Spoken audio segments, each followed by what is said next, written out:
Hello foodies, ఎలా ఉన్నారు? మన వైజాగ్లో కూడా ఈట్ స్ట్రీట్ ఉందని ఎగేసుకుంటూ లేట్ నైట్ వచ్చేసాం. ఈ ఈట్ స్ట్రీట్ అయితే దాదాపుగా 500 మీటర్ల పొడవు ఉంది. ఒక 2 టైమ్స్ అటు ఇటు తిరిగేసాం. ఫైనల్గా ఈ అన్న దగ్గరికి అయితే వచ్చి, ఇతని దగ్గర చికెన్ ఐటమ్స్ అయితే చాలా ఉన్నాయి. నేనైతే 2 లెగ్ పీసెస్, ఒక చికెన్ టిక్కా చెప్పాను. బొగ్గుల పైన నీట్గా కాల్చి ఆయిల్ పోసి మళ్ళీ బాగా కాల్చి ప్లేట్లో పెట్టి అయితే ఇచ్చేశారు. 2 leg pieces 120 rupees, chicken tikka 80 rupees, total bill అయితే 200 అయ్యింది. ఇక టేస్ట్ విషయానికి వస్తే చికెన్ వండుకుని తినేదానికన్నా కాల్చుకుని తింటే చాలా బాగుంటుంది కదా.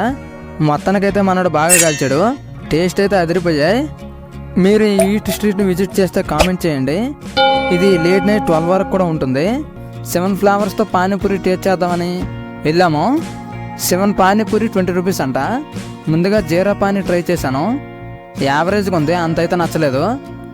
నెక్స్ట్ ఈ షాప్ దగ్గరికి వచ్చి ఎగ్ ఫ్రైడ్ రైస్ అయితే చెప్పాము. మనోడు ఏదో గబగబా కలిపి ఫ్రైడ్ రైస్ అయితే రెడీ చేశాడు. ఆ కలర్ చూస్తుంటేనే అర్థమైంది ఇదేదో తేడాగా ఉందని. ఫైనల్గా ప్లేట్లో వేసి అయితే ఇచ్చాడు. టేస్ట్ చేసి చూస్తే అస్సలు నచ్చలేదు. వైజాగ్ ఈట్ స్ట్రీట్లో డిఫరెంట్గా ఉండే ఫుడ్ ట్రై చేద్దామని ఈ క్రీమ్ సిటీకి అయితే వచ్చేసాం. ఇక్కడ ఏంటంటే నేచురల్ ఫ్రూట్స్తో ఐస్ క్రీమ్ ఉంటుంది. ఇక్కడ అన్ని ఫ్రూట్ ఫ్లేవర్స్ అయితే ఉన్నాయంట. నేను వచ్చేసరికి అయితే డ్రాగన్, గువా, ఆరెంజ్ ఉన్నాయి.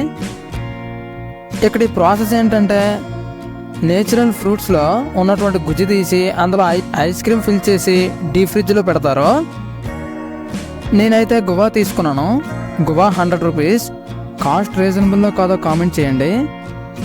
దీన్ని కాసేపు నీటిలో ఉంచి పెద్ద కట్టర్తో కట్ చేశాడు. కట్ చేసాక చూస్తే చాలా డిసప్పాయింట్ అయిపోయాను, ఎందుకంటే ఐస్ క్రీమ్ చాలా తక్కువ ఉంది.